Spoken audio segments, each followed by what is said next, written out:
Today, we're going to talk about three things that you'll see when the universe is providing you with a tribe.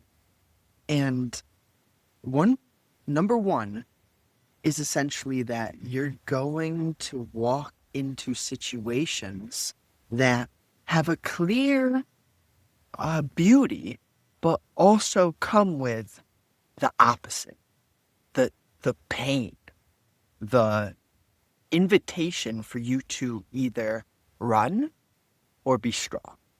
So what I mean when I use those keywords, right? To run, to be strong, we are always being presented with, I wouldn't necessarily use the word an option, but we're being presented with opportunities rather. And when the universe sends you a trial, what that feels like is that you can see the benefit, you can see why running from the trial would be limiting. Where it might be a certain situation, a specific relationship with a specific individual, a career opportunity, it'll come through different structures in your physical reality. But the structure of a universal trial is continuously going to have an essence of could run, or I could stand my ground and seek, maybe seek isn't the word, but rather be open to learning through this, right? Even though it might be heavy, even though you may not have solutions immediately. When you choose, when you're open, you don't even choose. You kind of naturally are led to see clearly, okay, this is the context of where I'm standing right now, right? A big theme, if you've listened to any of my prior videos, is being here now, living moment to moment. But when I say that, right, the egotistical mind could say, oh yeah, live day to day. No, a lot of people live day to day. What we're talking about is living connected through your heart, not living like irresponsibly day to day, check by check. That's right.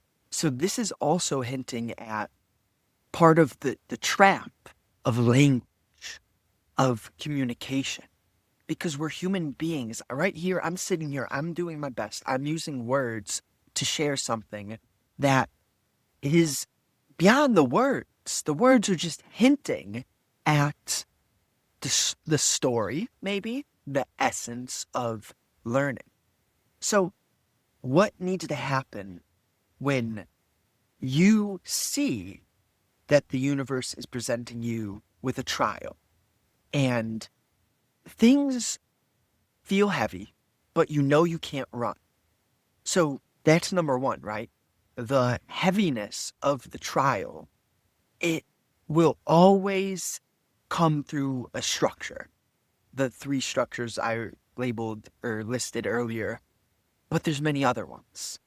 Now, the second aspect to understanding when the universe or God is sending you an opportunity to learn is that you're going to feel like your heart is being torn in multiple ways. Where, this is a extension of the first point where you can see there's fruit in the situation, but you're kind of stuck. Then the pulling of the heart in two directions is calling for you to expand your consciousness so that your dynamic, your balance isn't average. Meaning that, some situations will call for you to be both extremely masculine and feminine, which is not the easiest thing to do, right? Because you're almost combining, I wouldn't use the word incompatible things, but it's kind of like what happens when oil and water meet. You know what I mean? Or if you try to put out what is it? is it an oil fire, right? If you try to put out an oil fire with water, no, sometimes you need something like cat litter. I digress. That's just a material example of the psychological um, thing which we're observing, which we're looking, inquiring into. The way that the world works, really, with these trials is that the challenges are, if you don't run, then you look at it, right? When you look at it, you're almost, I wouldn't say forced, but you're being invited to change, to expand, to question the way that you've been moving, to question the conclusions, the ideas that you may have came to. And as you do that, it's like, all right, this this situation isn't good nor bad. It has to be unpacked, right? For example, when you have a folder and you compress it into a zip file, right? You have to decompress that file. So sometimes in life, you're in a compacting moment or phase or day. Then other times you're in a expanding. And the key to learning, to juicing the trials that God gives you so that you you are who you're meant to be, right? This isn't about becoming. This is about embodiment in the moment, learning in the moment. So it's not like, oh, I desire to be a certain way. No, it's the universe is presenting me with things, with trials, with challenges, with opportunities. And what I can do is be here right now and decipher via feeling, via awareness of my internal energy, of the external um, game, right?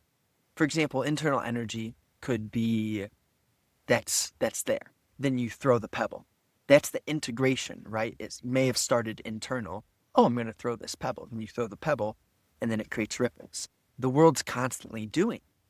And I guess the essence of this message here is to not be so um, maybe attached to standing in a certain way all the time.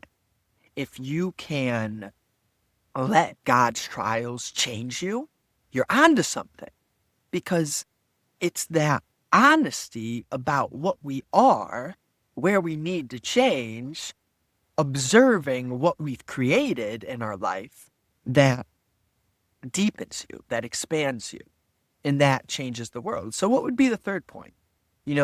Initially, you have an opportunity, a trial, and there's both good parts to it and painful parts to it. And then when you feel that, it feels like you're separating, right? It feels you're being pulled in two directions. And then the third thing that is within all trials is the coming together, where you feel that, but it comes back. And so one concept I could use for this is elastic band, right? When you pull the elastic band, you can feel the tension. And can you bring the band back without going like this? And then it breaks. Or going too far out, just letting go, then it goes, snaps back. Can you pull the band, have awareness that you're pulling the band, right? Be noticing that, conscious of it while it's happening, and let the band come back in. You're conscious of it. Conscious comes back in. Nothing breaks, right? Hopefully that makes sense. It's the art of feeling moment to moment. Because then when you're responsible, accountable, aware of what you're putting out into this world each moment, then something in your life blossoms. Yeah. It's, you're sowing seeds, whether you're aware of it or not. You're sowing seeds for yourself, for humanity, for animals, for everything that lives and breathes. And this is really your power, your game, your strength. I think one of the bonus tips I'd leave you with is notice as I speak throughout this video, I correct myself. I say, I didn't mean that, or this word isn't the best word, because it's that sort of precision in the way that you move through this world that can lead you to being free and spontaneous and sowing seeds of righteousness. Now, I'm no more righteous than you. We're all on the same level, even if, there's different levels within the same level. Maybe that makes sense. Maybe it clicks. Maybe you understand the paradox of the game that we're all in. And, if you resonated with this, I'd say I'd love to hear your thoughts. Let me know what you think down below. If you have any questions, any tidbits, whatever. Um, I enjoy communicating with most people, right? And even the tougher communication, like if someone comments something wild, hey, that's also an opportunity. It's an opportunity for me to take another breath and say, oh, someone took it that way. Okay. So ultimately, thank you so much for listening. Share it with a friend if this hit you in your heart. And if you like what I put out here, if you felt this spoke deep to you, I do offer one-to-one work. We could build you a great physique. We can work on the internal psychological, releasing the negative stored energies, or just working on the awareness, the integration of um, maybe you're walking, maybe you've been walking, doing a lot of work, but you're ready to kind of step into another level with someone else. Not saying I'm on another level. I'm just saying you decipher that, right? If you're resonating with the words I'm speaking right now, then maybe check that link below. And if not, hey, let's go. Have a great day. Have a wonderful day.